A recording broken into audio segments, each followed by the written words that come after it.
sa mga nakaraang araw. And Father, right now, i-prepare mo po ang aming mga puso at isipan that we may be able to understand your word na aming pong marinig sa umagang ito. Kaya mo, Panginoon, maging katanggap-tanggap ang aming pagsamba at pagpupuri sa iyo sa umagang ito. And Father, we thank you for your forgiveness sa kabila po ng aming mga pagkukulang at pagkakasala. Ikaw po ay nananatiling tapat sa iyong mga anak. And Father, we pray for your servant that you are going to use na mag-reveal na yung salita sa umagang ito. Anoint him, bless him, O God. At hayaan mo, Panginoon, na ang tanging pangalan mo po lamang, Panginoong Jesus, ang makita at maitaas sa kanyang paghahayag ng iyong salita. Father, we thank you once again at inaangkin na po namin ang katagumpayan sa service na ito, Panginoon. Hayaan mo, Lord, prepare your congregation na kami po ay patuloy na makinig at makita ang iyong kalooban sa bawat isa, Panginoon. Thank you, O Lord, as we give you back all the praises, glory, and honor. In Jesus' name, this we pray. Amen and amen. Praise the Lord. Maring iba-iba po yung kalagayan po natin. Maring pumunta po tayo, handa po tayo magpuri sa Panginoon. Pero marahil may mga pagkakataon po, meron po tayo mga kabigatan na minsan pupunta lang tayo kahit minsan hindi natin pakiramdam na kaya ko ba magpuri sa Panginoon? But one encouragement lang po, sabi ng Panginoon, encourage one another with psalms, songs, and spiritual songs. Today, as we praise the Lord, let's just encourage one another. Amen? The whole creation worships God. And so we are going to worship the Lord. Ating purihin, purihin, purihin ang Diyos. Oh, purihin, purihin, purihin ang Diyos sa ating puso at isip sa salmo at awit. Purihin, purihin ang Diyos. Huni ng ibon at amoy ng alon nagpapaalala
Minsan pa po. Sa ating puso at isip sa salmo at awit.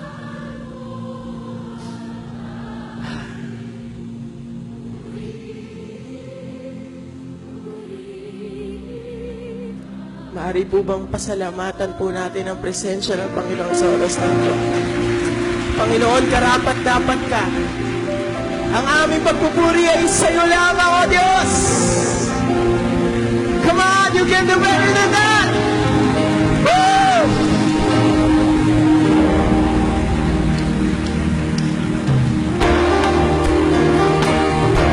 Purihin po natin siya buong puso, buong kalakasan, buong kaluluwa.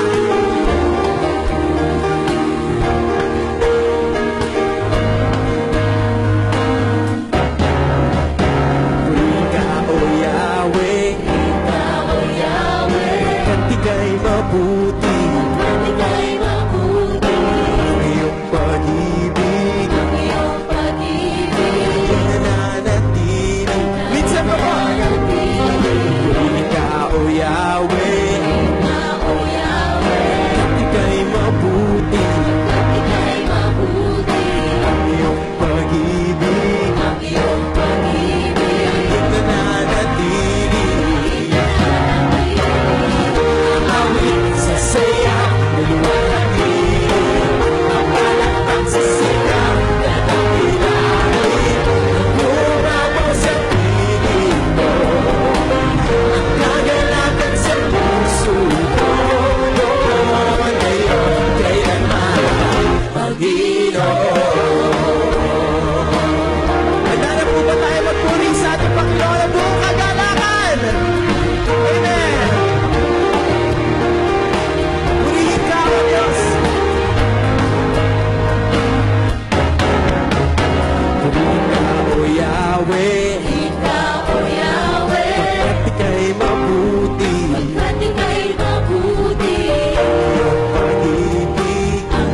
pag-ibig, nananatili. Sa iyong biyaya at pagpapala, purihin ka, O Yahweh, sa iyong pag-ibig na walang hanggan. Pagkat ika'y mabuti, ang iyong pag-ibig, laging nananatili. Aawit sa sayaw, luwalhati, ang palakpak sa sigaw, nananatili. Lumabaw sa piling ko, ang kagalakan sa puso ko, noon, ngayon, kailanman. Aawit sa sayaw, luwalhati, ang palakpak sa sigaw, nananatili. Lumabaw sa piling ko, ang kagalakan sa puso ko, noon. Kayo lamang po, nais maninig ng Panginoon ang iyong mga tinig. Aawit.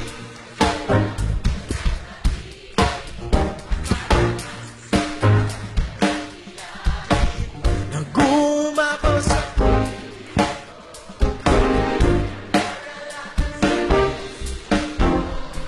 pinupuno po kayo ngayon ng kagalakan ng Panginoon. Minsan pa po. Aawit.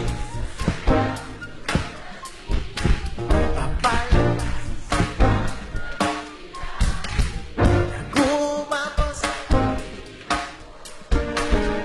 kagalakan sa puso ko, no? Sa huli mong pagkakataon, aawit sa saya, luwalhati, ang palakpak sa sigaw, nananatili. Lumabaw sa piling, ang kagalakan sa puso ko, noon, ngayon, kailanman.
Alam niyo po, ang sabi ng Psalms, the heavens and the earth worship Him.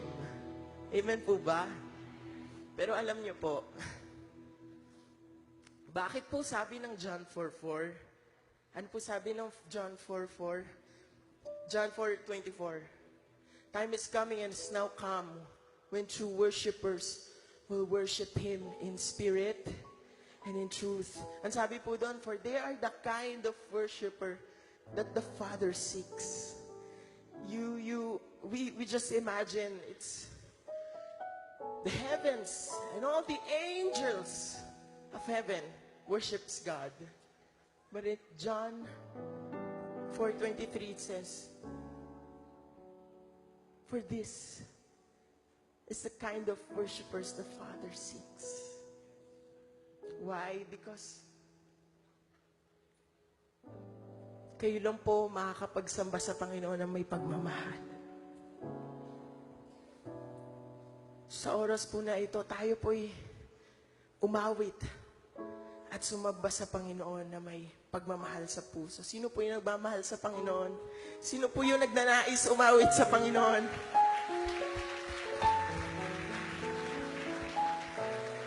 Let's just sing this song to the Lord.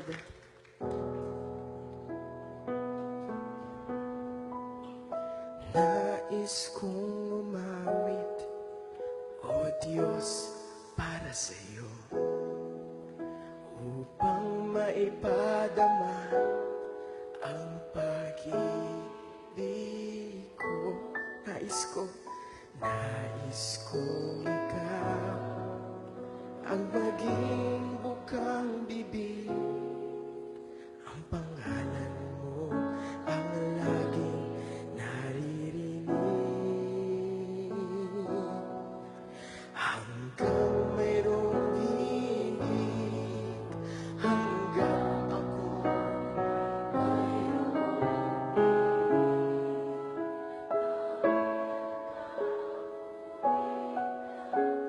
Pagkat mahal kita, hanggang mayroon.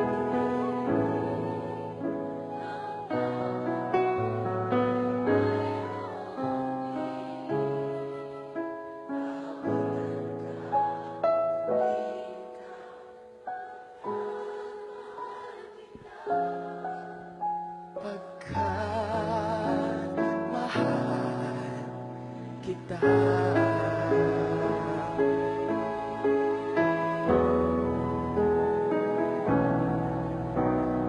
Nais ko sa puso, ikaw ang tagla.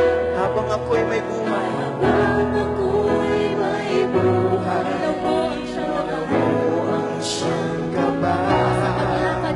Sa paglakat ko, ang nais ko, ikaw ang kasabay. Ang lahat sa akin sa'yo ibibigay. Hanggang mayroong himig, hanggang ako ay mayroong ibig. Araw-inan ka, pupurihin ka, pagkat mahal kita. Hanggang mayroong himig, hanggang ako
kalagitnaan, awitan po natin siya.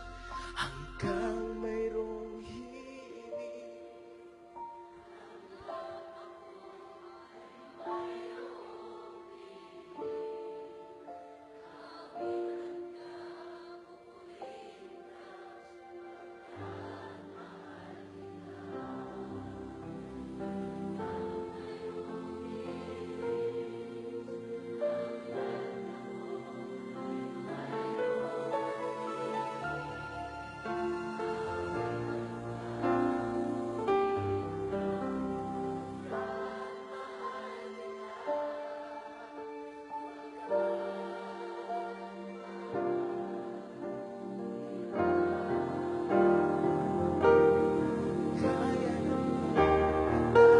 Hindi napapagat sa pag-alon. Puso ko ay sa'yo magmamahal. Sa habang panahon, natatanging kayamanan ko. Ikaw ay sambahin. Wagas na pagsintay, iyong tingin. Kalakip ng awitin.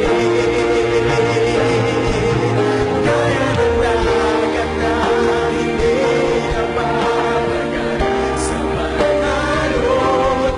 Puso ko ay sa'yo magmamahal. Sa habang panahon, natatanging kayamanan ko. Ikaw ay sambahin. Wagas na pagsintay, iyong ibig.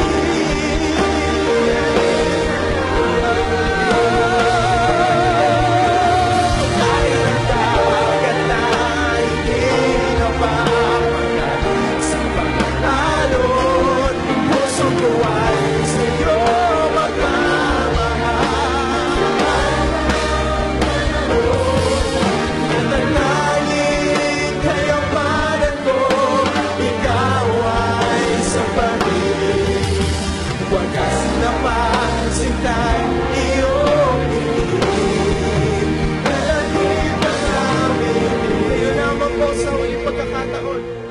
Kaya ng dagat na hindi napapagat sa pag-alon.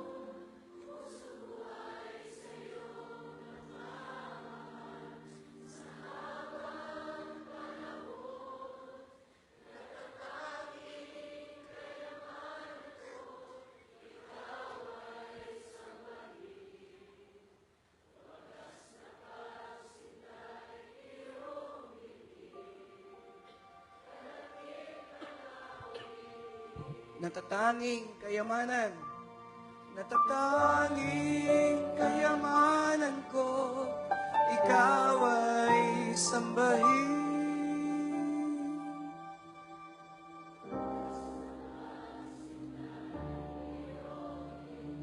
Kalakip ng awitin.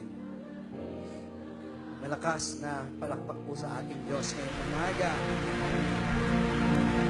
Wow! And we worship you, Father God, we adore you. Can I hear you all now? There is no one else before, and you alone are to be praised. Pakitaas nga po ang kamay kasama ng ating mga puso ngayong umaga. And we worship you, joining heaven's host. We worship you. Oh, we love this moment, Lord.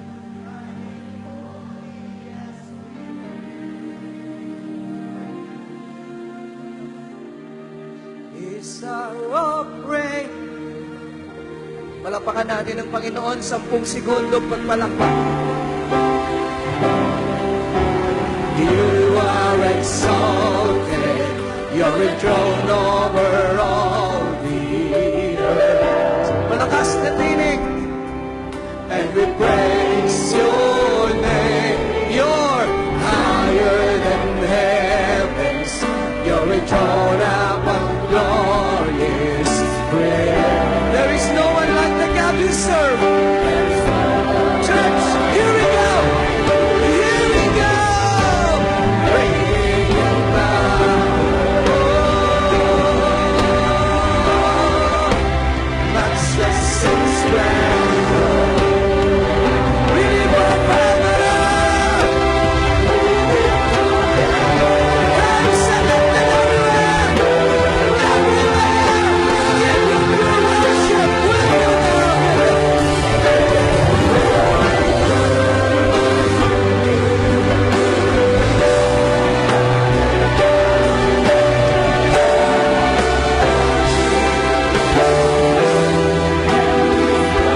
Tell him more.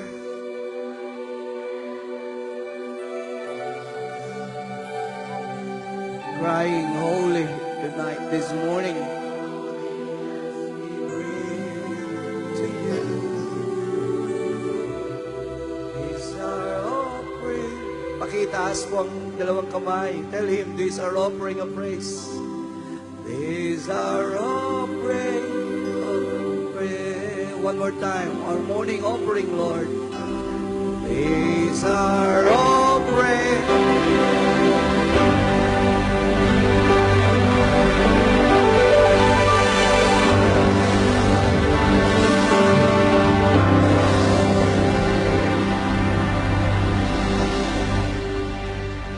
Pakiabot mo yung kamay sa katabi at pakisabi lang, I'm glad you're here. Labas mo na muna yung sa upuan. Magandang umaga po. Nothing is impossible when you put your trust in God. Yes, nothing is impossible. Oh, yes, just like the voice of God today.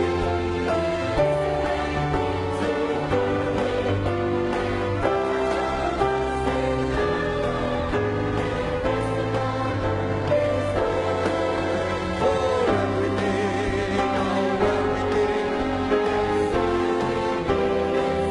Saglit po. Ulitin po natin yung kanta. Pakisuot po yung pinakamagandang ngiti. Okay na ho. At pakisabi sa katabi, ito ang pinakamagandang ngiti sa lugar na ito. Ready na po kayo? Let's sing this song together one more time. Nothing is impossible when you put your trust in God. Sandali po. Medyo lagyan natin ng twist pag kinakanta natin to. Hindi lang tayo nakangiti. Habang kinakanta natin, bigyan natin ng high five yung mga katabi natin. Can we do that this morning?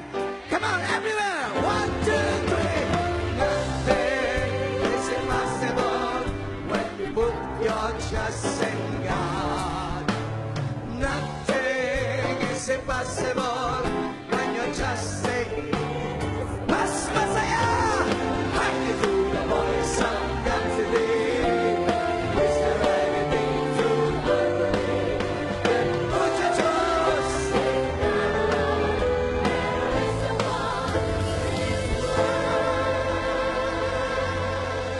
Marami po tayong lugar na pwedeng puntahan. Mag-enjoy po tayo sandali. Pero sa presensya lang ng Diyos talaga ang pinakamasayang lugar. I wanna hear it namin. For everything, oh everything, yes, everything is possible. With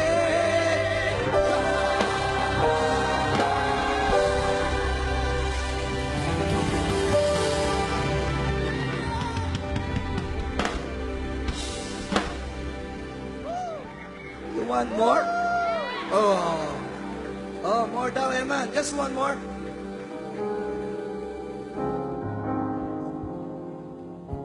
Praise the Lord. Just praise the Lord. Let us fix our eyes on Jesus. Hallelujah. Sing it. Who compares to your beauty? Let us rejoice in the presence of the Lord. All of this splendor. Who else knows all the Lift up your hands and sing His name. His name. Jesus, the King of Lift up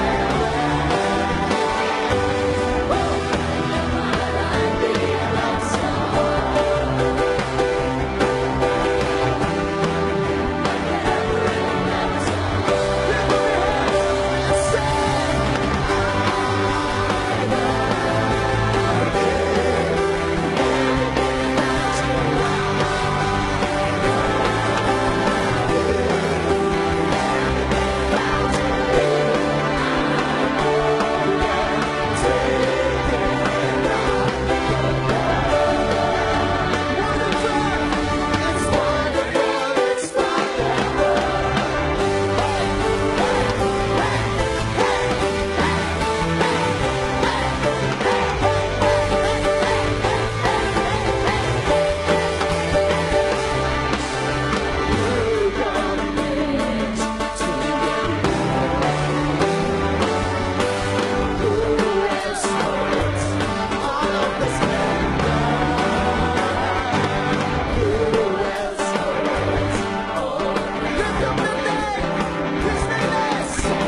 you because, and sabihin niyo po, yung mga dahilan kung bakit po ninyo minamahal ang Panginoon. Come on, just say it, Lord, I love you because you are good, you are great, you are mighty, you are the King of Kings and Lord of Lords. You redeemed us from the grave. We love you because you have saved us, you have forgiven us, you have cleansed us, oh God. You have made us holy, you have made us righteous. Before the calling of heaven. I love you, I love you, I love you, Lord.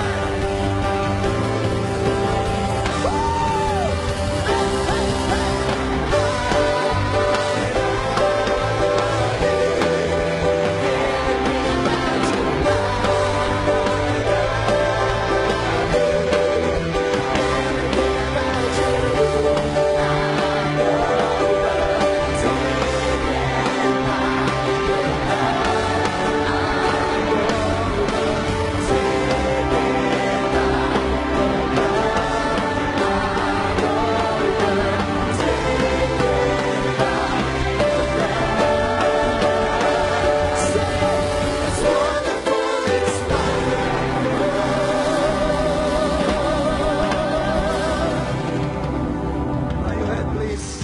Let's pray. We worship you, Father. We adore you. Salamat po na narito po kami. Binigyan mo kami ng oportunidad to worship you. Salamat sa pag-iingat sa buong linggo. Salamat sa lakas, sa buhay. Even our ability to worship and to enjoy the blessings comes from you. And Lord God, I humbly ask you and I pray that you bless the people today. Do not allow a single soul to leave the service untouched. Draw us closer to your heart, Lord. May you implant thy word deeply into our hearts and do not allow a single soul to leave the service untouched. We promise, Abba Father, to give you the highest praise in Jesus' name. Everybody will say and agree, Amen. Makakaupo na po tayo. May mga songs pa po sa isip ko eh. Tanghali na lang eh. Stay in the piano, Marlon, for a while. This year, may song tayo. Joan, can you come up here? Bago po ako magturo, maiksi lang naman ang isi-share ko. Mga 2 araw lang po akong ginagalang kita, banal na Espiritu. Gawin ang nais mo sa buhay ko. Sabay-sabay nga po. Nagpapakumbaba, panahanan mong lagi. Where's John? Ang puso ko, manatiling nakatuon sa'yo. Above the whisper, tell the Holy Ghost, banal na Espiritu.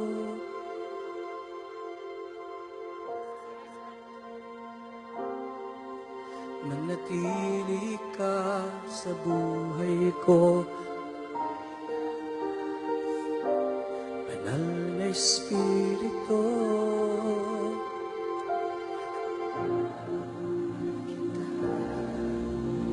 Ikaw lamang.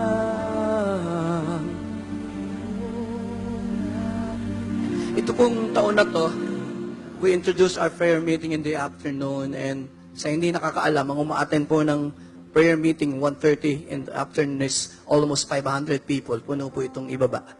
And during yung mga prayer meetings po natin, marami po siyang songs na binigay, and we keep on singing those songs. So dapat lang sigurong palapakan natin ang Holy Spirit para doon. Ang nais ko'y ibigin ka. Ang nais ko'y ibigin ka. Ang nais ko'y ibigin ka. Ibigin ka aking Ama. Let's change the lyrics. Ang nais ko'y purihin ka. Ang nais ko'y purihin ka. Ang galing nyo naman talaga. Ang nais ko'y purihin ka. Ang nais ko'y purihin ka. Purihin ka aking.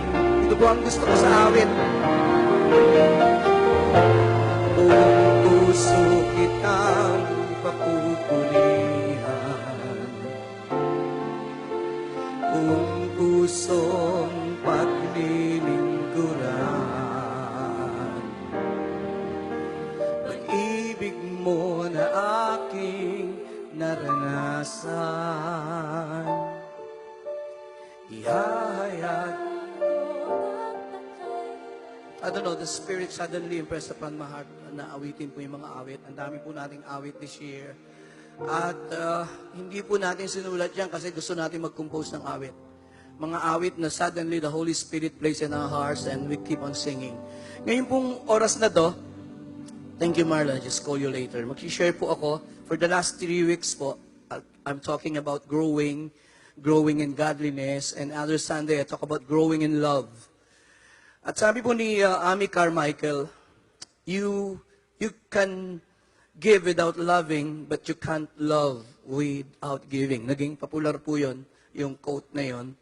Sabi niya, you can give without loving, but you cannot love without giving. Totoo nga naman, pwede ka magbigay kahit walang pagmamahal. Pero yung magmamahal ka at hindi ka magbibigay, mukhang imposible. Siguro ang best example natin dyan ay ang Panginoong Diyos.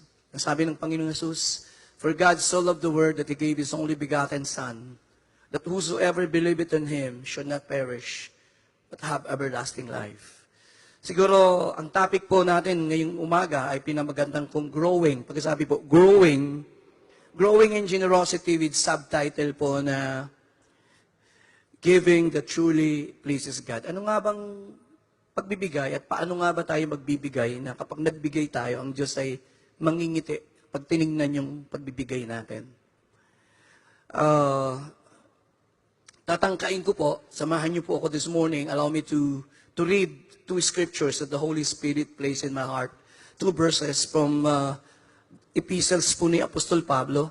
Una po, sabi ni Apostol Pablo, 2 Corinthians 9 verse 6. Remember this, kayo po ang bumasa sabay-sabay, 1, 2, 3. Whoever sows sparingly will also, and whoever sows, pakisabi po, generously, will also reap generously. Eksakto po yung word na generous. Sa 1 Samuel 16, 17, and 18, but allow me to just read verse 18. Sabi po ni Paul sa sulat niya kay Timoteo, they are to do good. 4 things po, pakisabi po, do good. Pangalawa, be rich in love. Pangatlo, pakisabi po sa katabi mo, be generous. Pakisabi sa katabi mo, ready to share. Napaka-powerful po, ano? Basic. Sabi ni Pablo, maging generous ka, kasunod, handang magbigay. So, yan po ang topic natin. So, allow me to share 3 things. Tatangkain ko po, I'll try to share 3 things and try to do 3 things. We will try to define what do you mean by generosity in the context of the Bible and important facts about generosity. And at the latter part of my sermon, bigyan ko po kayo ng ilang bagay, attitude that truly pleases the heart of God. Dalawang obserbasyon po sa pagsisimula. Naobserbahan ko lang po sa pagbabasa ko ng Bible. Una, nakita ko po, we are encouraged to be generous. Pakisabi po, to be generous. Yung pong maging generous ay isang pag-amuki. It is actually an admonition. Ina-admonish ng Diyos, ng salita ng Diyos, ng Biblia, na maging generous tayo. Sa lumang tipan pa lang, Deuteronomy 15 verse 10, sabi po diyan, give generously. Hindi po sinabing give. Tingin po kay Pastor Joey, lumang tipan po yan. Give generously to them and do without a grudging heart. Kaya pag minsan, pag narinig ko yung isang nagtuturo na ang pagbibigay daw kusang loob sa bagong tipan, sabi ko, lumang tipan pa, kusang loob na ang pagbibigay kahit under the law. We are expected, pakisabi po, to be generous. Pag sinabing generous, Hindi yung nangihinayang ka pag nagbigay ka. Hindi yung napilitan ka, hindi po generous yun. Ang taong generous, nakangiti pag nagbigay. At hindi nagkwenta at sabi niya, sayang naman yung ibinigay ko. Kaya pag nagkikwenta tayo, ibig sabihin hindi tayo generous. Nagbigay lang tayo, but we are not generous. Sabi po dyan, then, because of this, yung pagiging generous mo, sabi ng Lord, because of this, the Lord your God, ang Diyos mo naman, will bless you. Pagkasabi po, will bless you. Anong i-bless ng Diyos? Basa ko, in all your, wala na po akong kausap. Pag naging generous ka, lahat ng work mo will be blessed by God. Hindi po si Pastor Joey yung nagsasabi. Tapos sabi niya, pakisabi po, in everything.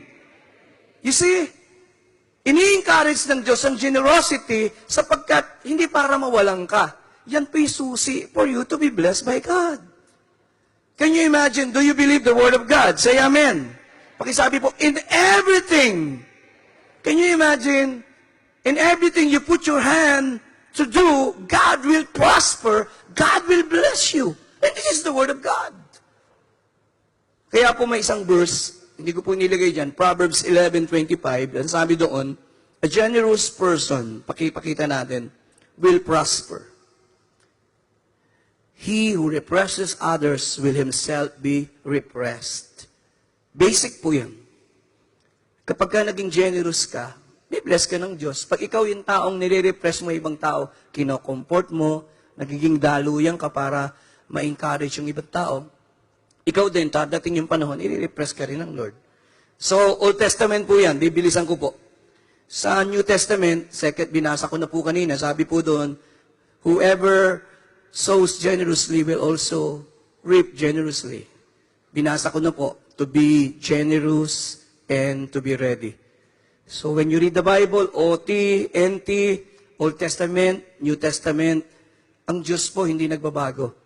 Sinasabi ng Bible, maging generous tayo. Pangalawa, ang daming kwento po ng generosity sa Bible. Si David po ang model ng generosity. Kilala lang na po natin siya madalas. When we talk about David, sinasabi mo, worshiper yan. Hindi lang po siya worshiper. Hindi ka pwedeng magiging totoong mananamba ng Diyos na madamot ka. Ang mga tao pong, pag pinag-aralan yung Bible, lahat ng totoong mananamba, generous. Naalala niyo ba yung babaeng binasag yung kanyang pabango? 1 taong sweldo? At siya po ang example ng extravagant worship. Wala pong mananamba sa Diyos na madamot. Lahat ng totoong mananamba, may generous heart yan. Si David, nung itatayo po yung temple, hindi ko na po i-expound, at ina-assume ko, mali yung assuming eh, na alam natin na hindi siya pinahintulutan ng Diyos to build the temple. Pero si David po, hindi man siya pinahintulutan ng Diyos, may ginawa po siya na napaka-great. Pakita natin, 1 Chronicles 29, 2-3. Bagamat hindi siya inallowed ng Diyos mag-build ng temple, alam niyang mabigat yung assignment ni Solomon na kanyang anak. Sabi niya, with all my resources, I have provided. Pakisabi po, provided. He provided for the temple of God. Sabi niya, gold, silver, lahat ng need na nakita ni David para matayo yung temple.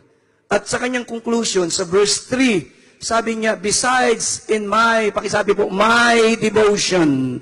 Tingin po kay Pastor Joey, bakit niya ginawa? Para i-impress ang tao? Hindi po. Sabi ni David, dahil sa devotion ko sa Diyos, dahil sa pagmamahal ko sa Diyos. Anong ginawa ni David? Now I give my personal treasures, gold and silvers, for the temple of my God. Pakisabi po, ito po yung madiin, over. Pakilakasan po, 1, 2, 3. Di ba? Minsan sabi, over naman. Pero over po eh. And above. Yung ibinigay ni David, over and above. Yun po yung generosity. Yung iba nagbigay lang, pero hindi generous. Kasi para maging generous yung giving mo, dapat over. Above. Kaya sa Bible, ang siksik, liglig, that is generosity. Hindi ka nagbigay yung takal. nagbigay ka ng umaapaw. Higit sa inaasahan. Yun ang generosity. Nagulat ka, sabi mo, I'm just expecting ganito, but sobra to. Because that is generosity. Another example, ay Pastor Joey naman, hari yan eh, hindi naman ako hari. O sige po, ito naman pulubi, pero generous. Siguro naman walang pulubi rito. May pulubi po pa rito? Kasi yung iba, pag tinuturuan mo ng generosity, ang sasabihin nila, David is generous. I agree with you. But I am not a king. I am not even a manager. Ako'y ordinaryong trabahador lang. Eto po, generous, isang pulubi. Gaano ka generous? Si Jesus ang nag-interpret. Ang sabi ng Lord, itong babaeng balo, sabi ng Lord, for they all gave out of their wealth. Inobserbahan ng Lord yung pagbibigay. Alam niyo ba tuwing nagbibigay kayo sa Lord, tinitingnan ng Lord yung mga binibigay niyo? Sabi ng Lord, ito, pakisabi po, out of her, wala na po akong kausap. Ang sabi ng Panginoon, ibinigay niya to sa gitna ng kanyang kahirapan, sapagkat siya po'y pulubi. Ano niyo, minimeditate ko po, sabi po, she had to live on. Sa kanyang pagbibigay, yung kakainin niya para sa araw na ito at ikabubuhay niya, binigay niya. Pakisabi nga po, everything she had. Ang nag-i-interpret ng pagbibigay niya, tumingin po kay Pastor Joey, hindi po yung nagbigay.